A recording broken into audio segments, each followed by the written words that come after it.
You're our first human. The end of your story is easy. Arrogant American family comes to Africa. Africa embraces arrogant American family. Welcome to the jungle. We can get this working here.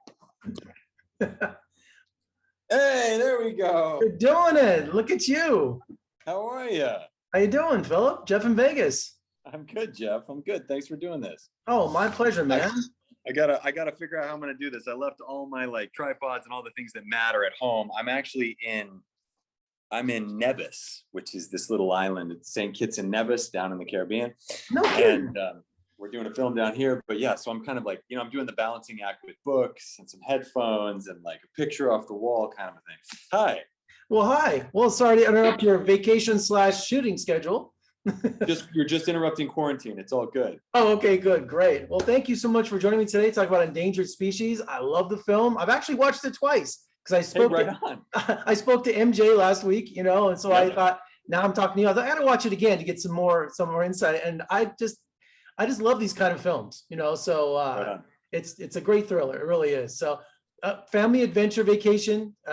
It's to distract from their problems and hope to bring the family together. But your character, man, he's a terrible liar, isn't he? He is. Yeah, Jack Halsey's a bit of an asshole, isn't he? But that's what, when MJ came to me about this project, there was lots of things on the periphery. You could do a job during the pandemic. We could go to Kenya. There was all these amazing things. But she said, look, you got to play this asshole dad. And what do you think? It's that we've never done this together. We always do action together, or we always blow things up together. So it was fun for us to explore who this guy was and how we were going to make that work in this movie. I've been on so many family vacations when I was a kid, but this family's in turmoil. I mean, it was just, I'm so glad that the plot device to get the tragedy going happened, because I was going crazy. I felt like I was in the car with you guys. I was, fighting that was going on, But I love this. The movie, I think the theme is breaking all the rules, and your character, Jack, does that. And there was a part of me saying, well, you get what you deserve for breaking the rules, right? Right. Yeah. Is that too cruel? Is that too cruel to say? Or no, I don't know. I think in exploring who this guy was and how to make him human, I appreciate the fact that you can recognize what's going on in the car with the family and the tit for tat and the back and forth that's going on. Yeah, I just, the biggest challenge for me with Jack was he had these horrible things to say and do, and yet we had to like him a little bit for the film to work, because you can't hate the characters in the film, or you don't care what happens to them. When bad things happen to them, there's no sympathy. So we had to make him a little bit human, right? But he certainly gets what's coming to him by the middle of the movie. Actually, it comes a lot sooner than we're expecting. Well, there's nothing like a crisis that brings a family together, right? But Jack, right. A rhino attack knocks over the van, and the family looks to him. But even at that point, he's not a leader. You're just waiting for that time for his character to turn around and going, you know what? This is what I, as a father, but he doesn't do that without giving any spoilers away. There's a redemption on everybody else, right? Right. There's a path to redemption. We're not going to give any spoilers away, but but that doesn't come till later. So it's so frustrating. You just want to leave this guy behind, right? Right. That's right. And I think that was the frustrating thing for me as well, reading the script and trying to figure out how to do it. I was like, there's so many moments where we can make a choice that's going to help our audience along, and we never get there, right? We never get there as a character. You're left going, come on, Jack, come on, buddy, come on, right here's a great moment, and he just falls flat on his face every time, because that's not who he is. And you've seen enough of these survival shows that are all the rage right now on Discovery Channel and everything. You're supposed to stay put, and and you're injured. It's not like you were really far away from whatever encampment in Africa, right, in Kenya, but you guys just go off without any water. Rebecca's, she's got insulin was damaged, so she's dying. It's just and you make all the bad decisions. So one thing after another just stacks up against them. Yeah, that's right. That's right. It's funny.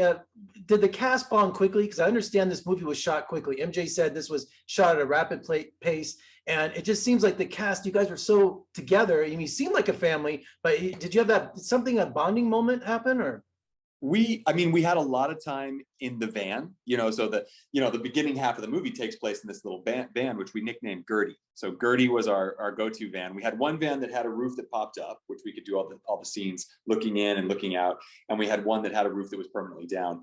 We had a lot of time driving around Kenya in the dust in that little van. So the bonding moments were real. A lot of that stuff in the van, a lot of the back and forth was just, we had cameras and we were rolling and we were driving back to our first positions and we would just keep rolling. MJ would say, look, just keep the cameras on and see what happens. And so a lot of that stuff that ended up in the movie is us legitimately seeing, giraffe and zebra and elephants and our reactions to them as we drove around this amazing Amboseli National Park, which is where we first started the movie, in the southern part of Kenya. So it's just real reactions, us being in awe of this beautiful country. Did you use any kind of tricks to say, and just say, okay, the hyenas are over there? Did you have like tennis balls on a stick? Oh, definitely. Yeah, definitely. There was lots of tennis balls going on. Yeah.